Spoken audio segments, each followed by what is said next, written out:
Hi, everyone. Please don't forget to unmute.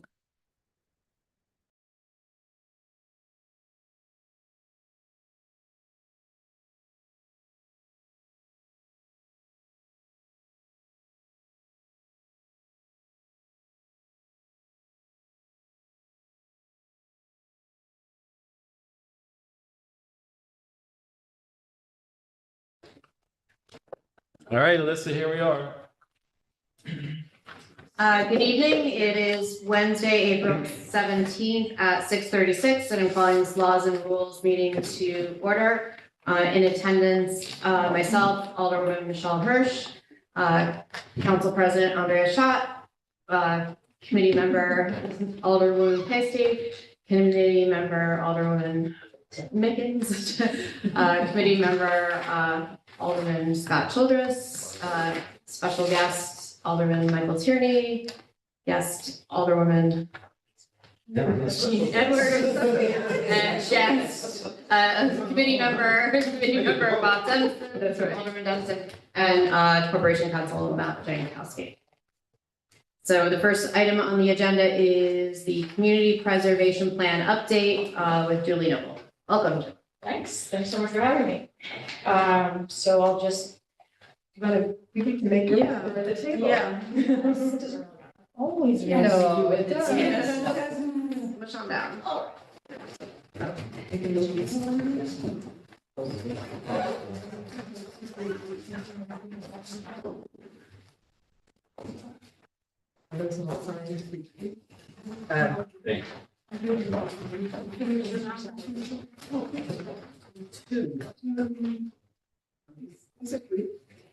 Oh, that's it. Oh, I'm sorry.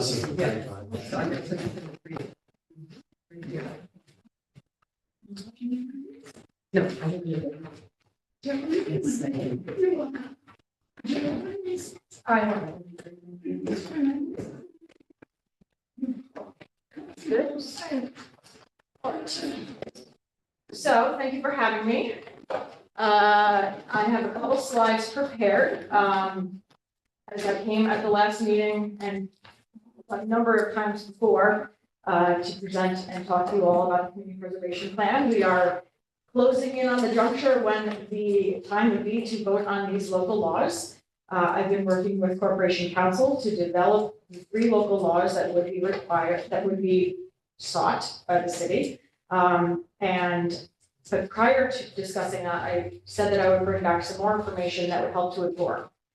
2 pieces of information that are important, and I also just want to acknowledge that Michael Drillinger and Kevin McAvoy from the Kingston Land Trust are here remotely as well, and that the information we're going to present are the results of the public polling that were conducted for the community preservation plan, and also the sales data that was gathered for the last 3 or 4 years to show what a community preservation fund real estate transfer tax would have secured for the city, would it have been passed 4 years ago. So just a few slides I'm going to go through.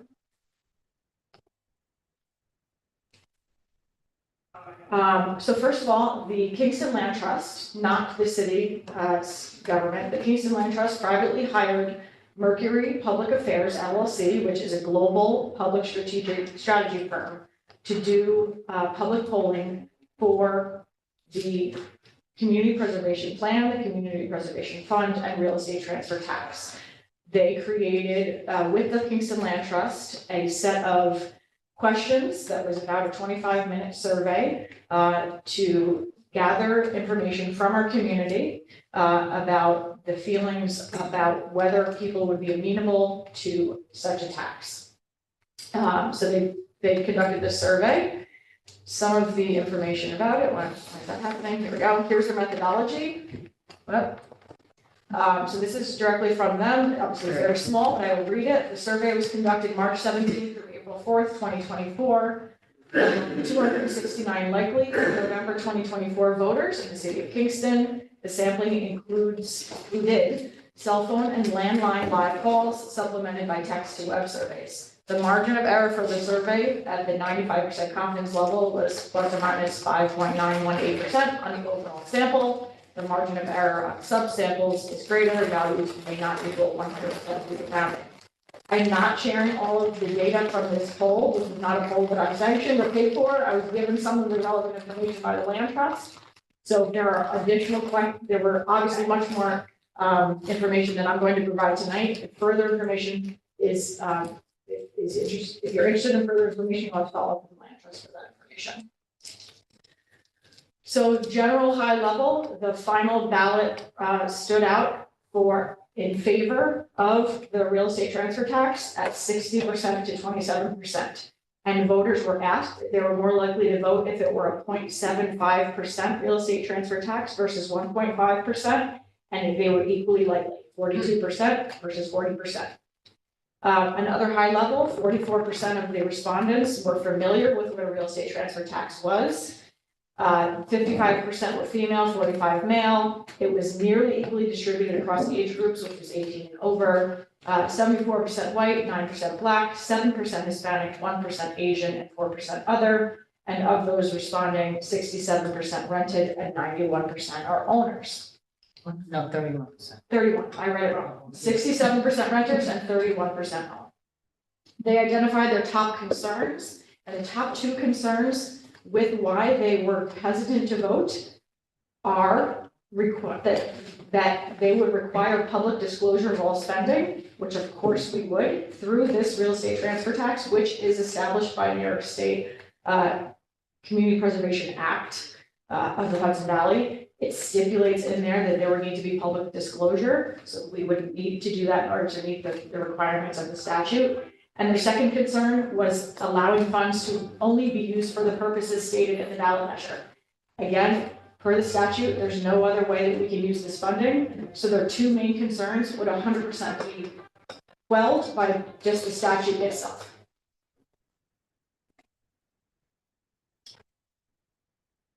These are the communities that have recently passed the real estate transfer tax. I did mention this at the last meeting, but just to give you an idea, as the statute is set up, you can establish, and the council will establish, if it passes the local law, what percentage the real estate transfer tax would be, up to 2%. So it could be anything less than 2%.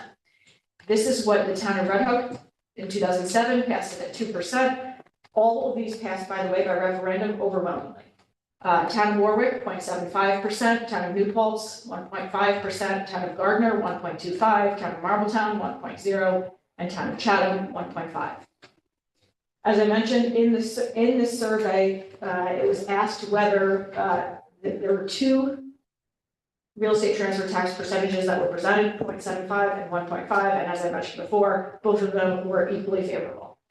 Thus, we would be recommending a 1.5% tax.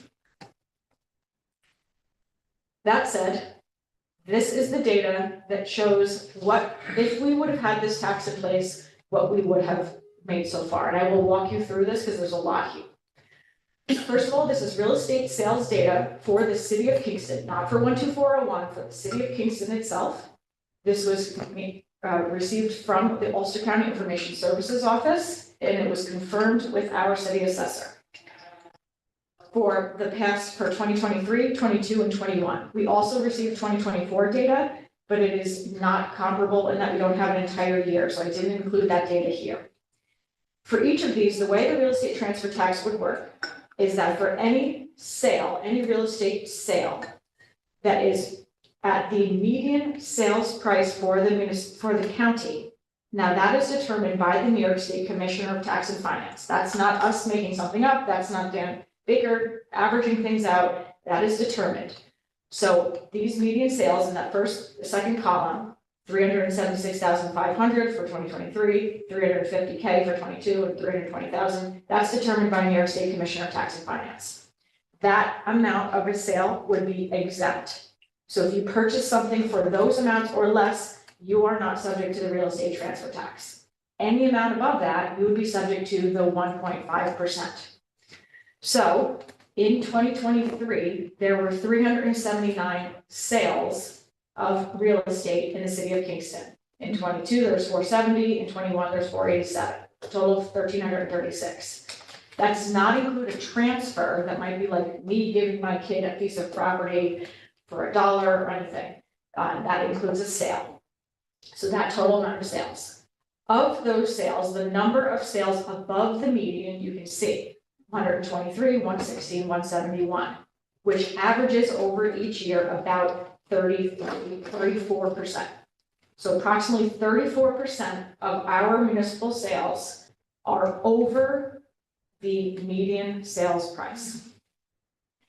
Of each of those years, we averaged out the amount that this is the buyer that would be paying it. The amount that the buyer paid on average in each of these years is in the second to last column. So in 2023, that 32% of people average paid, now it could have ranged from $1 to, far higher, but the average, looking at all the 123, averaged at $5,844.54. In 22, it was $3,780.87, and 2021, $4,705.15. So the average of those 3 years that the buyer paid, if we would have had a 1.5% real estate transfer tax with those median sales prices, was $4,779.52. Thus, if in 2021, 22, or 23, we would have had this real estate transfer tax at 1.5% in place, you can see in the final column how much money would have been raised for a community preservation fund, totaling over the last 3 years, not including this year, $2.1 million. That would be on the buyer for people paying more than the median sales amount on a sale at 1.5%.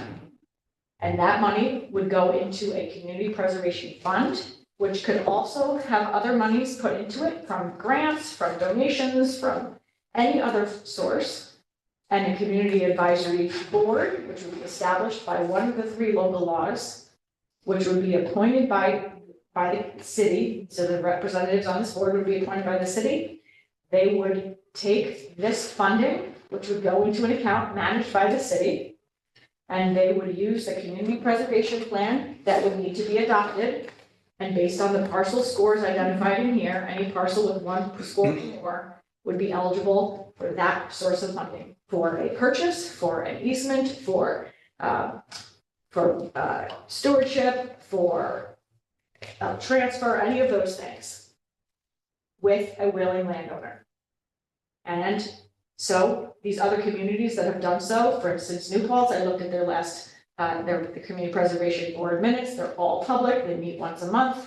They're looking at buying the Jenkins and Lukens apple orchard, they're looking at buying Copper State, which is a whiskey place, they're looking at buying all these different properties. They're one of their lands is a conservation easement.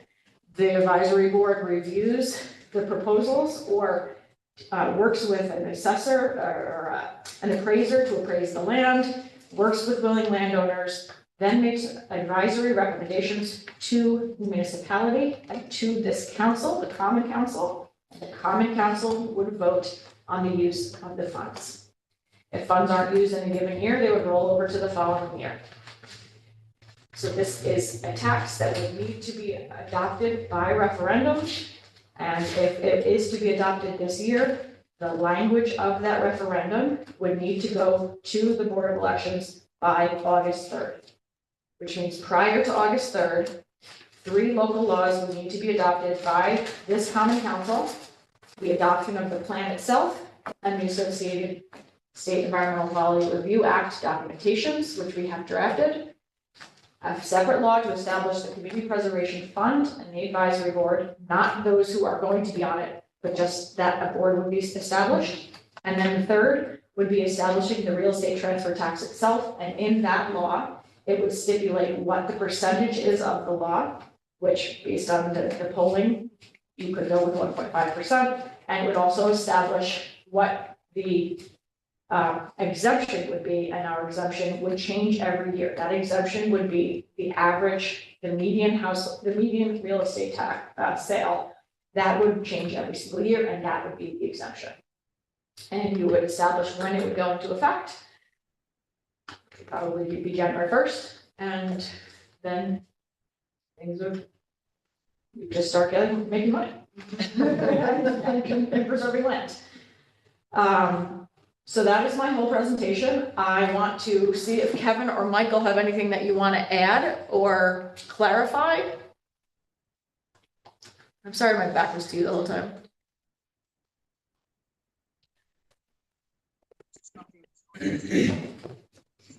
No, I think the presentation was well done, and I don't have anything in particular to add. Thank you for that. Kevin, anything else? Just say no. No.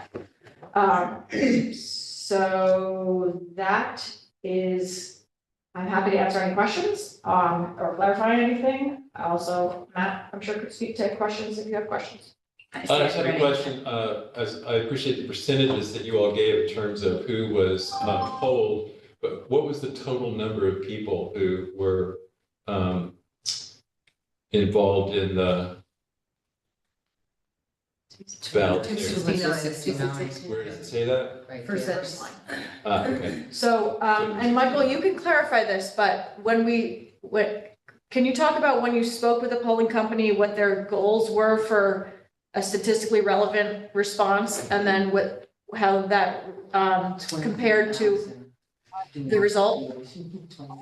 Yeah, so the goal was 300 Kingston residents, Kingston voters, and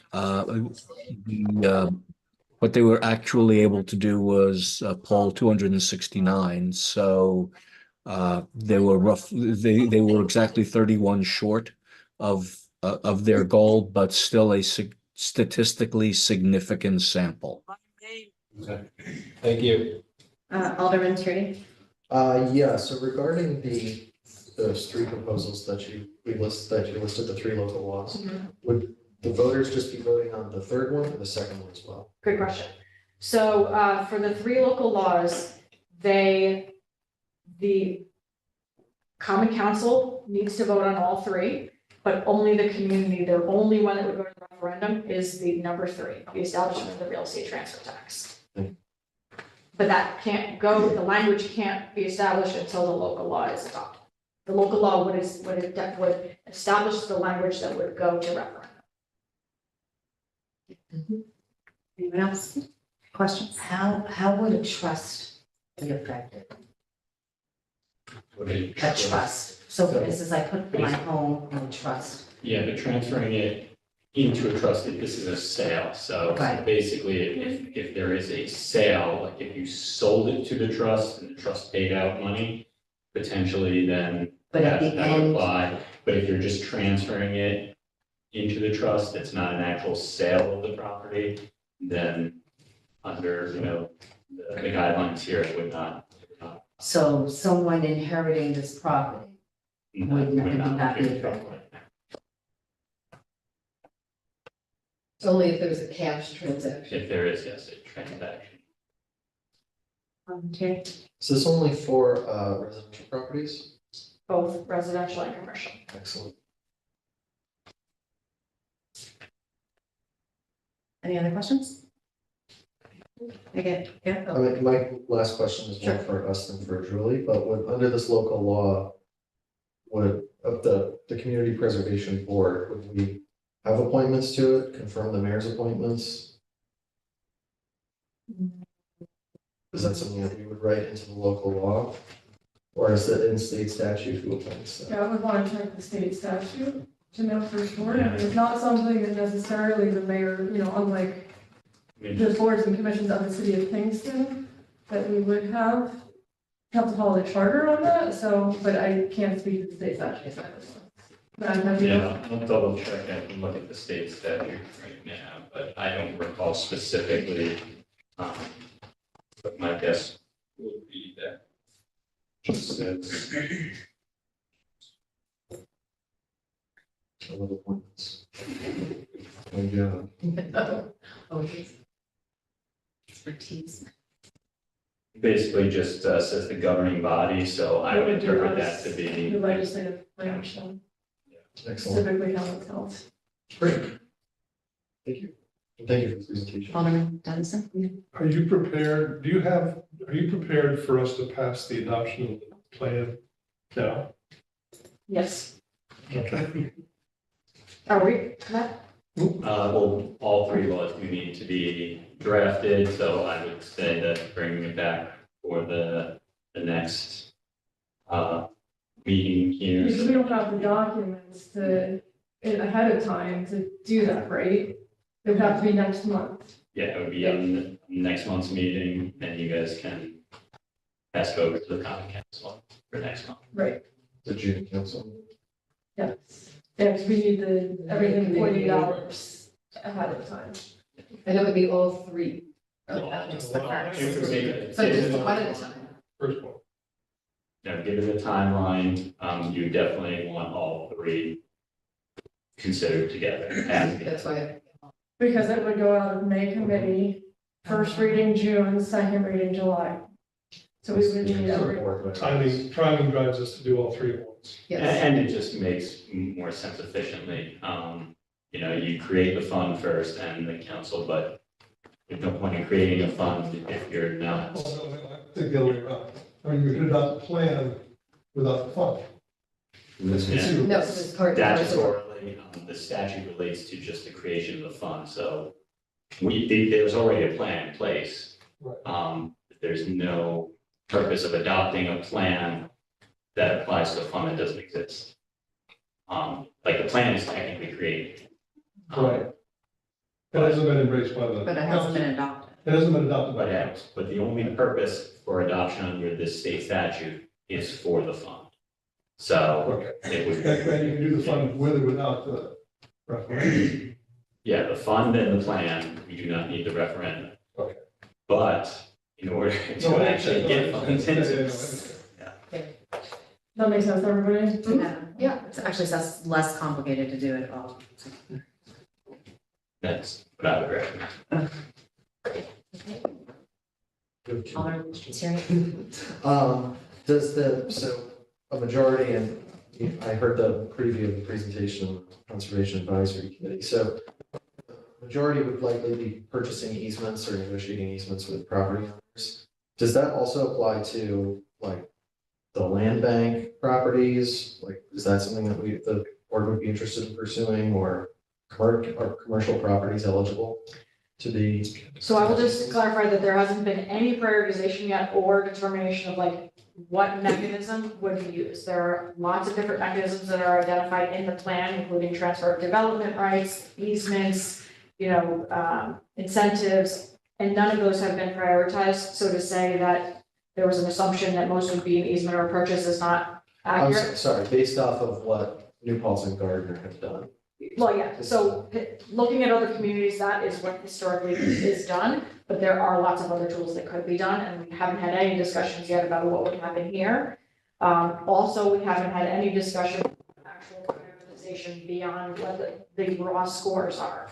So I think I mentioned it in the past, but just for clarification, in the back of the plan, and it wasn't printed out, and I didn't print it out because it's hundreds of pages long, but there are two links in the appendix. Those are the links to the scores for each individual property. You can look it up. One of the links is by address. I think it says home, one is by address, one is by in order of score. And they could get a score of 1 to 30.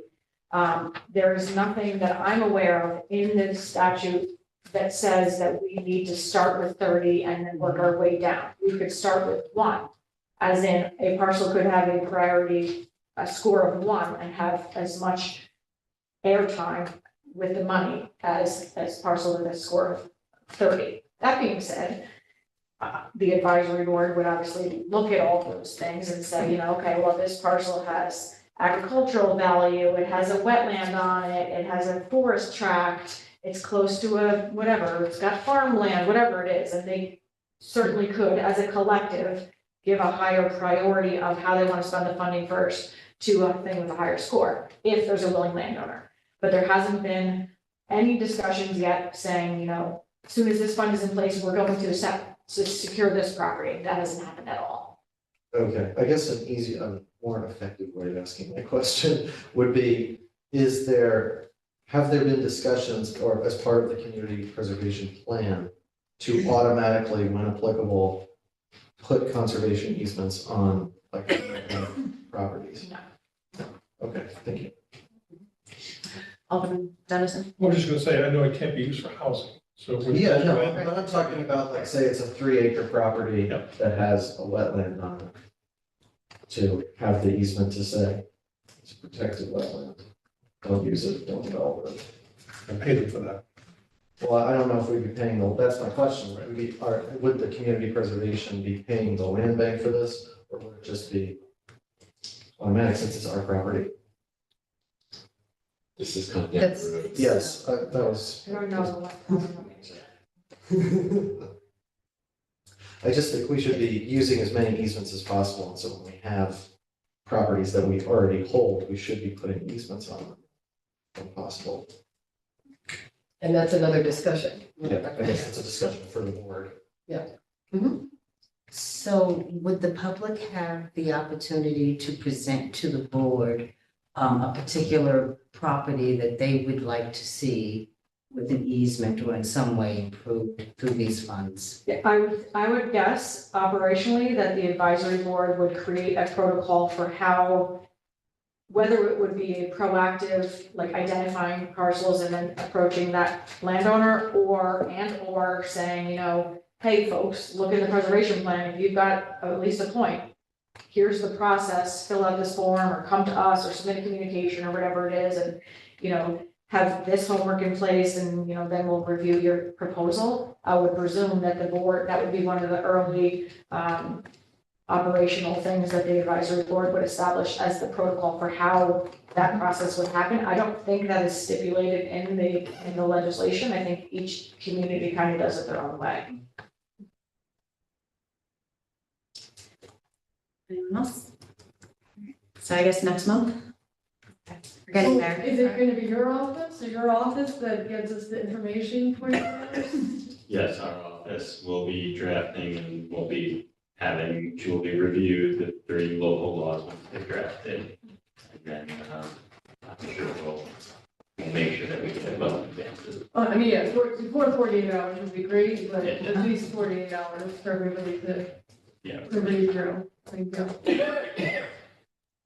Thank you. Thank you. Thanks very much.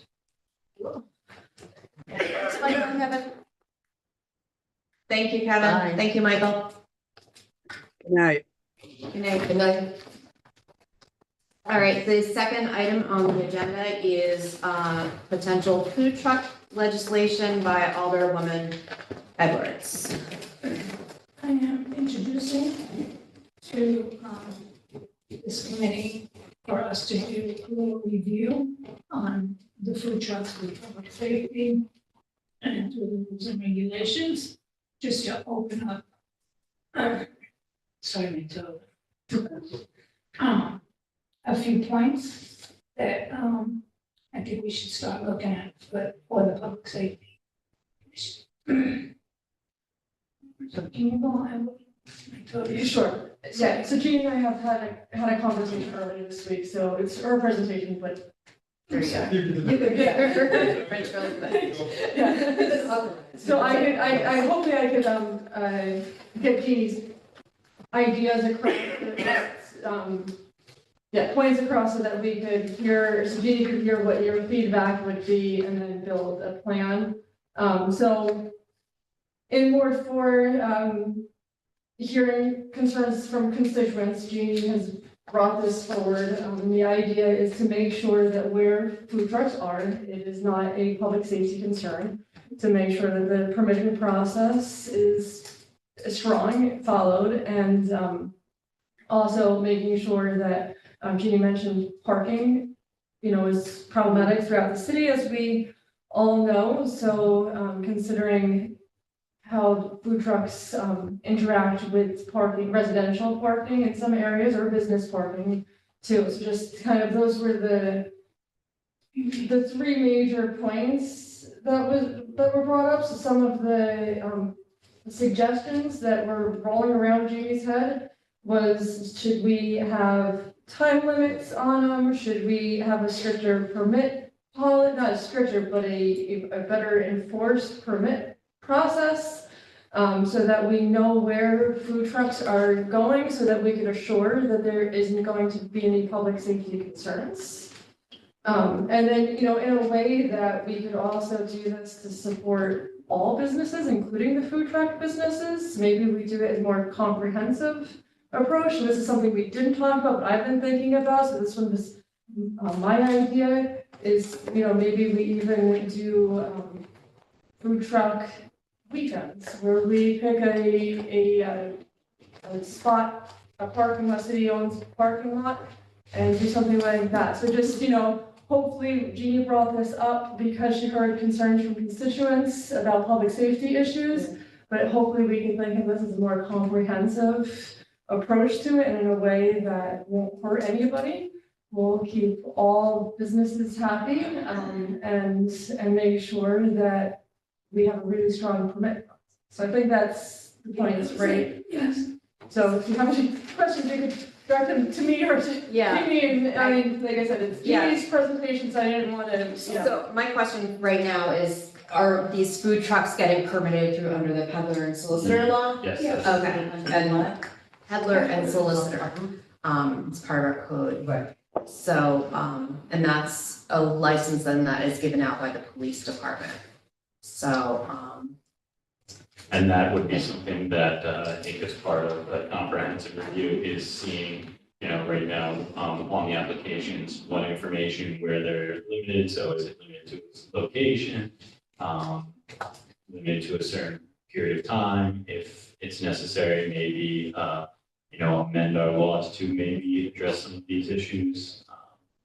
We don't want a food truck on the street that then, because it's on the street, you can't get a fire escape. Right, so that's just to kind of further expand on like the public safety issues, or, making sure that there is still line of vision at the corner, so. Yes. Just making sure all of those. yeah, so, do we have any data from police or fire that is saying that there's been issues or? Do we know? But you have people come to you about. Constituents come to me that, the measurements between the corner and the food truck, is not the same measurements between the crosswalk and the food truck. And that makes it hard for emergency vehicles to get through. So what we want to do is, throwing ideas out there to Andrea is maybe get, the fire chief, put him on the permit, so they would have to go to the police and the fire department before they get a certificate that they can, go get through, so it'll be safe for everyone, public safety. And then to have enforcement on hand.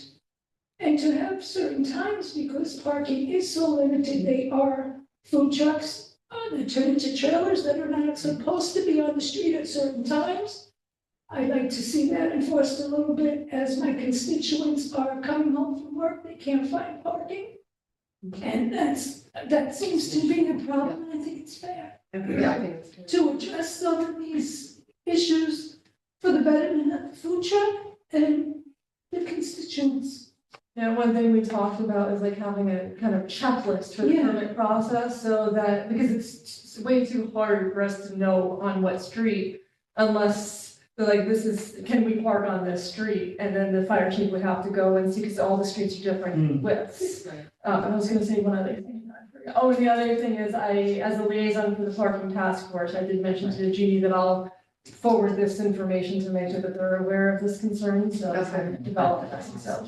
Do we know how many, permits are issued now? Do we have any idea? I'm Okay. just introducing it to you. I know. Yeah, what we already have, I'm just curious. Yeah, I was gonna ask Matt what we had, what does the peddler solicitor law say now about any time limits or Yeah, anything? So, okay, That's why we'd like to that's why this review, seems like a very get reasonable. some solid, Yeah. data, Mhm. so everyone can be safe. Are, under this, are they limited to certain streets or certain parts of the city or? is it- No. And we do have a problem with them. Some of them do come from out of town, they might live within the city and they're plugging up from their apartment on the street to their food trucks, which is causing a hazard on the sidewalks Yeah. through the night. So these are just very bare minimum issues that we should talk about as a council for the betterment of our communities. Is there a board of health oversight? Yeah, they have to have. They have. Yeah. Yes, and they have a certificate. That's been enforced. That's enforced through the county. That's. I imagine I think they have to bring that forward to apply for a license. I put a phone call out to, They can't get a license to handle any kind of food unless they do have that permit. and they have to be working out And of the is kitchen. it issued yearly or how often? That's is it required. reviewed? Are you talking about the county's health permit? Or Yes. I'm assuming it's issued every year, but I don't know specifically, if they. I talked to Corey, and he said he'd get back to me, but it was a busy day today. Right, and I think what Gina were thinking, because we figured this would just be the opening conversation, so if there's any questions that you want to pass on to Gina, you could do the research Yes, and come back, or if you can't think of anything now, reach out and. it would be great if we could keep everybody in business everywhere in the city of Kingston. That seems like a really worthy thing Yeah. for us to consider and bring up and address for all boards all Yes. across the city. Yeah, Yes. thank you for bringing it up. Yeah, thank you. I wonder why they're not down at the Kingston Point Beach. These are all great suggestions, maybe we'll have put this out there, so there's points that they can, not just in one square, and then have like they do at Rosenthal, Yes. they have Food truck festival. Well, that's what I was thinking, like doing it in a park, you know, I was thinking one of the midtown parking lots, but yeah, doing it down at the beach. Or up It'd be actually, really that's the cool. farmer's market. There's the farmer's market, it's not the. Yeah, or I think there's a kite festival happening next month, so that would be a really cool place too. So just, and when we're thinking of this, to think of all ways that you could help everyone. So do you think that the food trucks that are in the ward, are they really mobile or are they just like sitting there? No, they're all, Yeah. they're all mobile, but they. But they just, they have. They don't go anywhere. Well, that doesn't, no, but that doesn't mean they work. You know No, what I'm saying? Yeah. there's, It's a car. No, you're right. they are mobile, and there's one that moves, the other two. The other two. have become, Less stationary. preservation. But we should, discuss this. When Susan, if you could give me some questions, some questions. and Well, I'll- I would definitely like to know the permitting process and then the enforcement process. Well, the fee is $60. In New York City, they charge $20,000 a food truck. Yeah, that's a totally different game. It's very hard to get a license down there, even if you have the money. When I took Danny down there, I couldn't believe it, I was Oh, yeah. 20,000. Veterans get a little.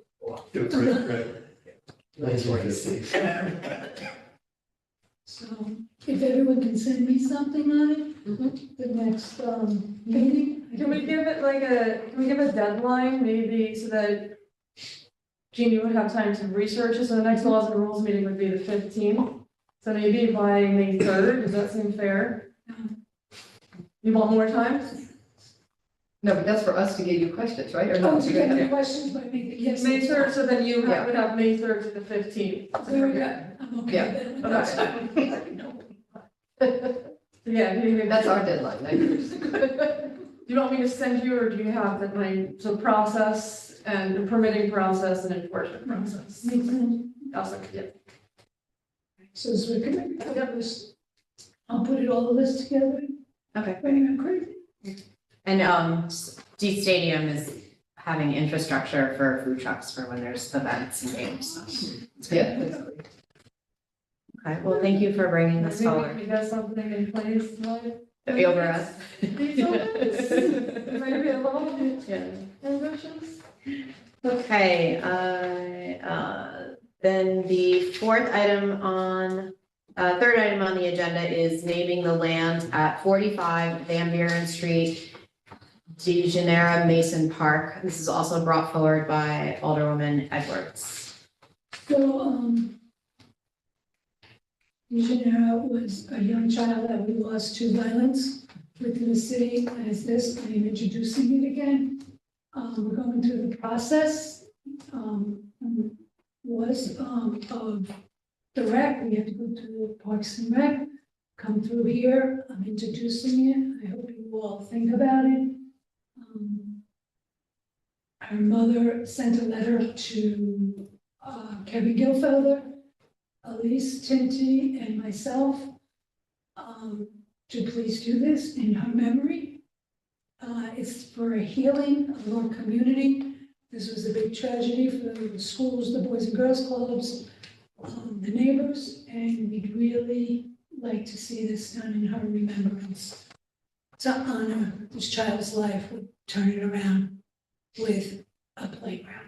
So this playground is near where she lives, right? Yes, right across the Okay. street. So it's probably a playground. Yeah, it's on Van Buren Street. Right, It's yeah. direct- she Yeah. lives- Oh, that would work. Yeah, and they're just redoing the house next to it. It was a vacant property, it is no longer vacant property, so it would be great to, you know, the whole block is changing, so it would be the perfect timing for us to recognize the loss and the new beginnings. Right. So, we're waiting to hear from Alfred, but we'd like us to review this. Right, we Yeah, can't do anything until we get, I'm not sure if everybody's following and I can send it to anybody. We have a park naming policy in the city of That's what I was Kingston. gonna ask. And it does Yeah. start with Parks and Rec, which, so that has been going. We just weren't sure if we would have that in time for tonight, which we don't. So we can't do anything tonight, but it's good It's good to to know that hopefully it's coming. Yes. Good Thanks for the process. heat. Yeah, Yeah, yeah, the process has started. We just weren't sure about the timing of and it. it's so. all on the agenda for, May, over at Parks and Rec. What date do you What's know? the part? So it won't get to us until June. Is that right? Well, depending on when their meeting is. Yeah, I think, This is May. But it is early May. yeah. But once Because they, now it's on the, It's on sorry, the- it's on the, it's now old business, Right. so we won't have to, Good. but basically, once Park and Rec says, yes, they approve it, then we're able to then weigh in. correct, and then we make the ultimate decision. So Okay. they will, according to the policy, it get sent to the mayor, but I've asked that it will also be sent to me. Yeah. Because that's a little bit more productive. That's great. So then they'll be able to have, it. Since it's on old business, we can move fairly quickly once we have that. If everybody knows about it. So, Okay, thank you. This is really important as well. Thank you. for yes, thank you. All right, number 4, this is memorializing resolution for good cause eviction. This was on the agenda for last month's housing committee, which was canceled. Andrew very kindly put it on the agenda for tonight, but it's pretty much turned into a lost cause.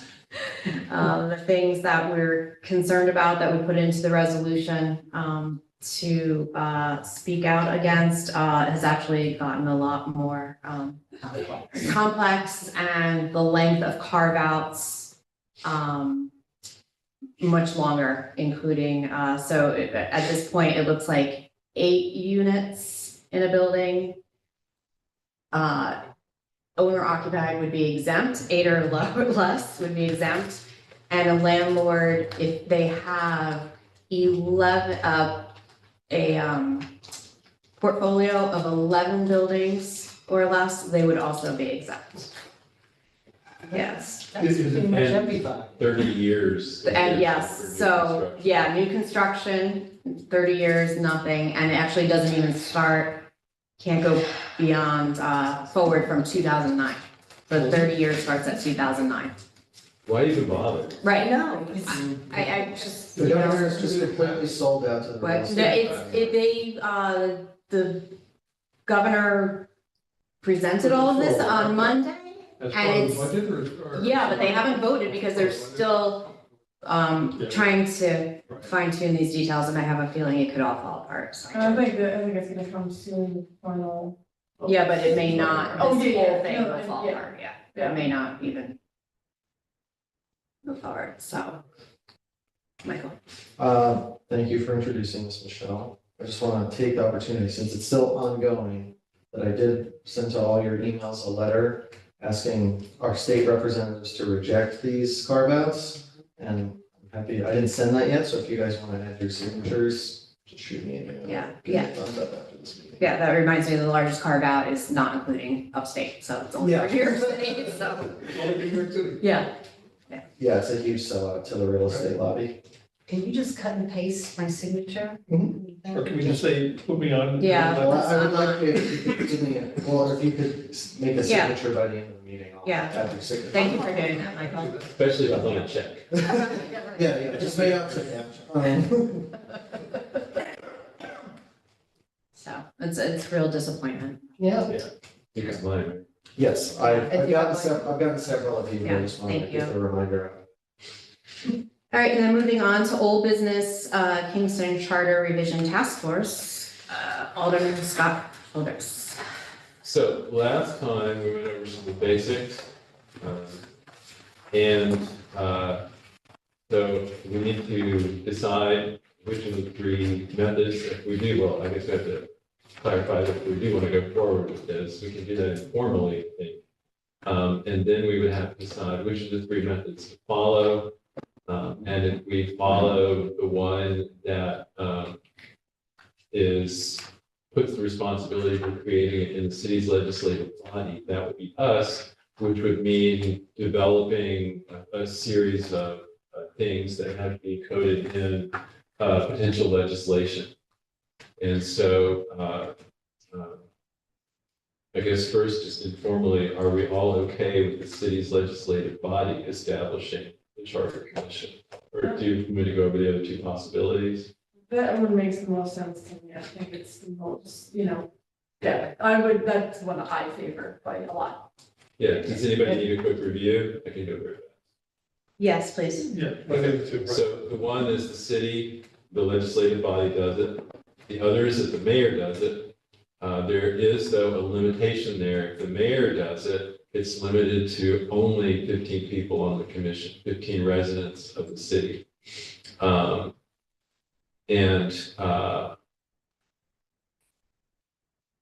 Right, so that would provide, that would create certain limits that the legislative body is not held to. The other would be the establishment of a commission by a voter initiative, which requires signatures equal to 15% of the votes cast within the city for governor at the last gubernatorial election. And so that would not really be up to us to do, that would be up to, a citizen action group to do. So we could do it as private citizens, not as the council. So, yes. So if we go with number one, Uh-huh. is it, we pass a resolution and the mayor can veto it? My understanding is that it's up to us. I don't see anything here. Well, that no, says- he could always veto. He could veto anything in the But then it comes back and we can override a veto. It would be any, like, a stop sign, anything, he has veto power and we could override a veto. Uh, With a supermajority. Yeah, Yeah. And then how many members would we be able to put on the commission? we can decide that ourselves. Okay, We can decide the method of choosing them. We can decide, there would also be issues related to budget, for example, timeframe, level, I guess, of review, right? So certainly choosing a deadline for when the review would have to be completed. 2090. that's right. I know I mentioned it last month, and I don't know, maybe I was supposed to follow up, and I didn't. You could say it's on me. But I know the three of us talked about forming some kind of education, like, I think that's really important to do before we really move forward with passing anything, in terms of educating ourselves around the process, but also the public too, so they're involved from the very beginning of it. And again, I know I mentioned that, and everybody seems supportive of that idea, and perhaps I was in my car that night, right? So I didn't write it down. But I would love to see that, and I would love to maybe hoped we could do something in June, because I imagine that we'll do something with the Pike Plan in May, so that we kind of have, they're not at the same time. Yeah. Yeah, so that, like, yeah, we're not asking the public to come out 2 nights in a row. So maybe if that's everybody's okay with that, I don't know if that means you still want to pass something, or would We you? don't need to pass because we would need to come up with legislation first, and we would need to. Well, I know, right, that legislation, not tonight, but just in general, but I guess if we're thinking June for an educational event, But for the public or for us? well, we could, I think we need to I be mean, educated, That's what I was but. thinking before. But, you know, so we could Bring this do, forward. it could be two things, it could be either we educate ourselves, and we did that. Didn't we do it early on in my tenure? We Oh, had that was- somebody come speak to us, do you remember that?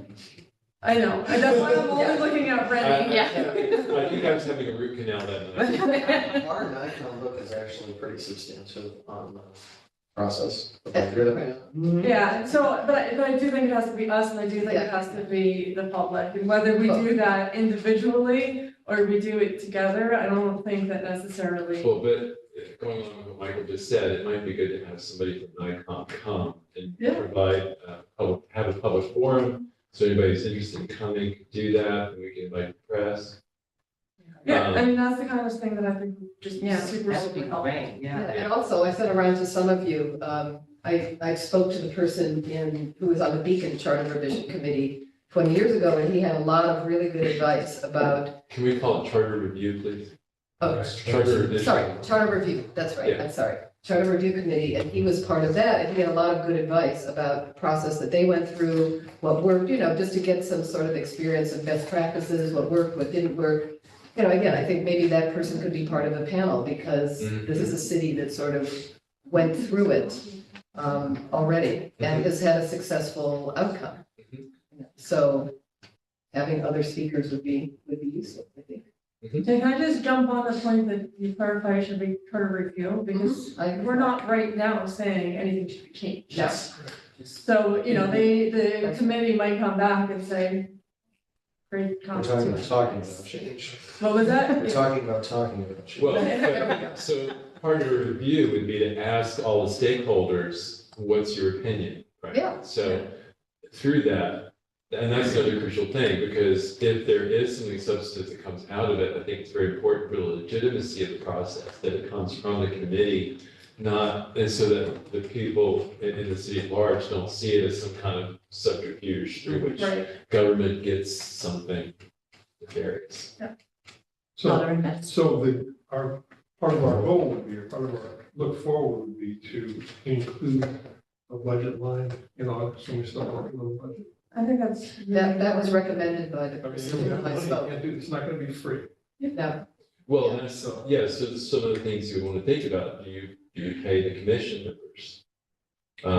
Do they need to have their own letterhead? I mean, no. Do they need an attorney?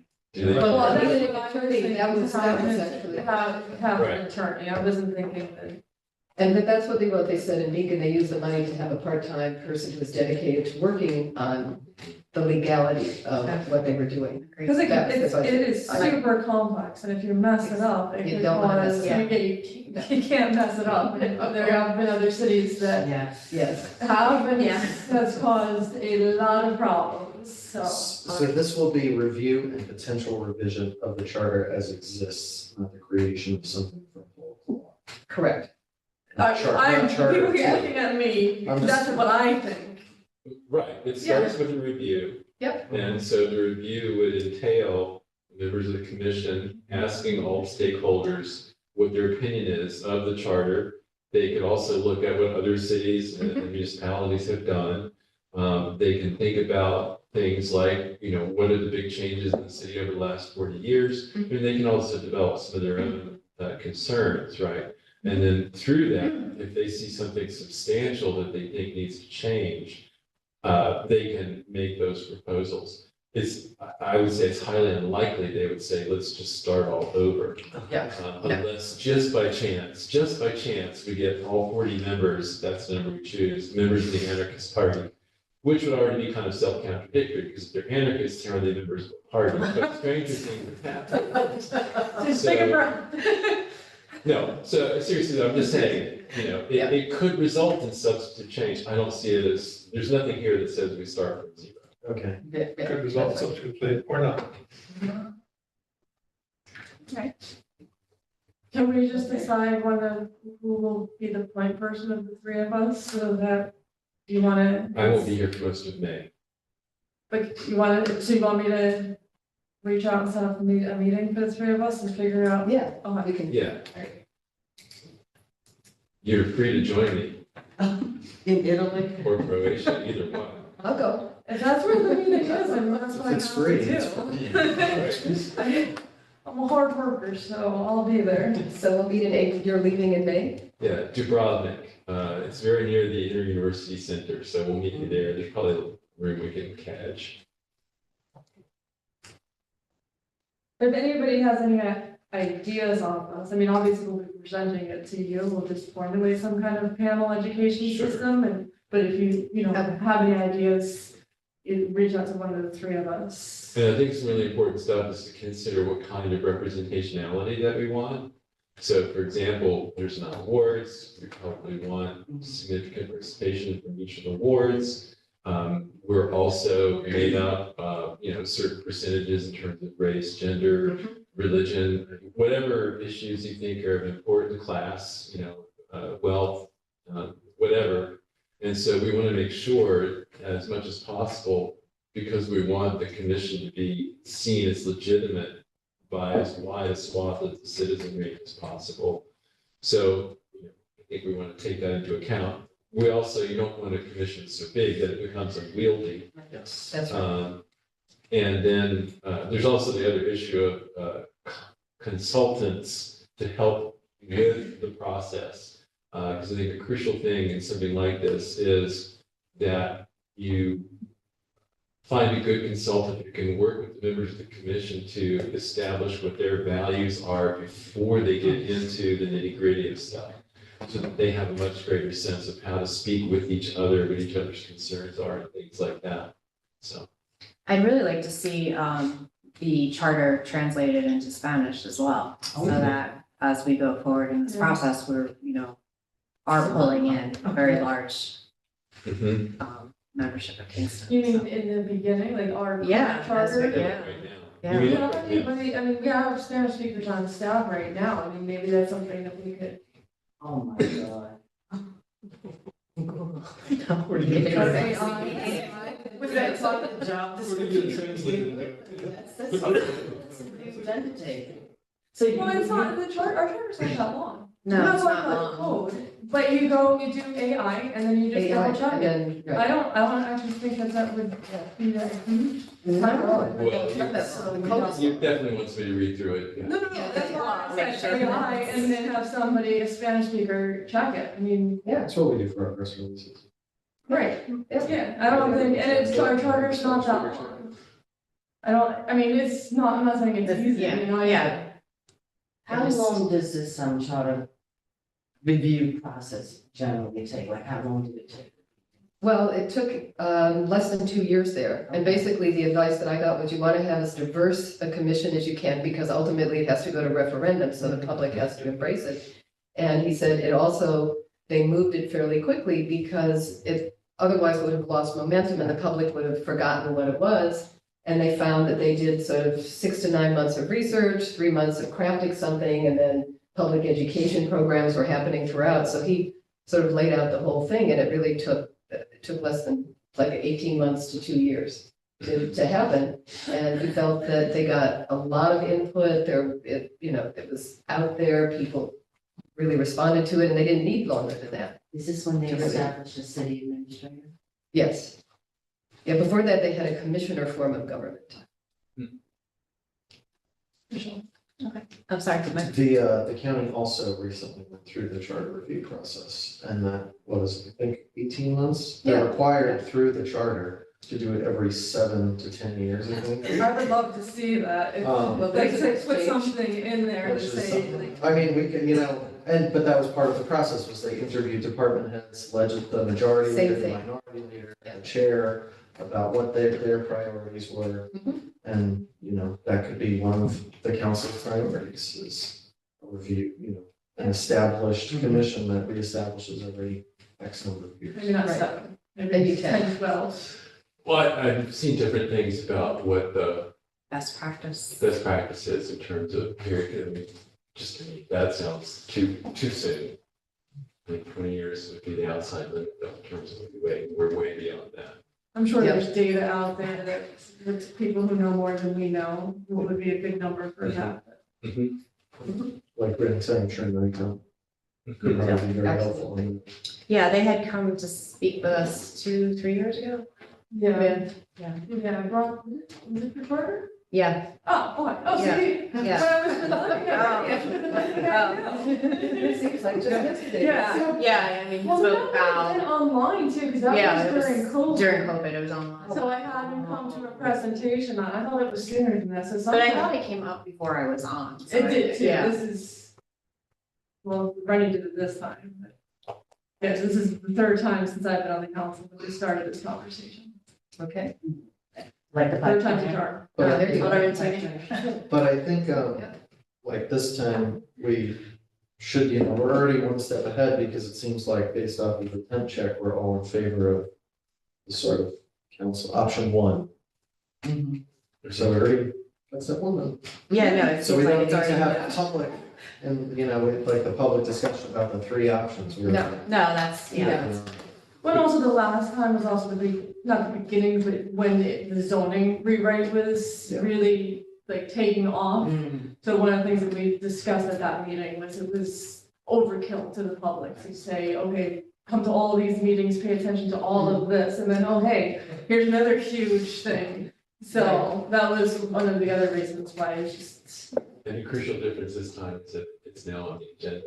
Yeah. Okay, anybody else, anything? All I good? think it sounds good. good conversations, we passed nothing, right? Right. All right, we can call for a motion to adjourn. It's 7. I'll move. Motion by Sarah Casey, second by Renee. 7:40, this meeting is adjourned. So everything will be on the agenda for that, because it's up to the clock, right? Yeah. Good night. Good night, thank you, Lisa. Right.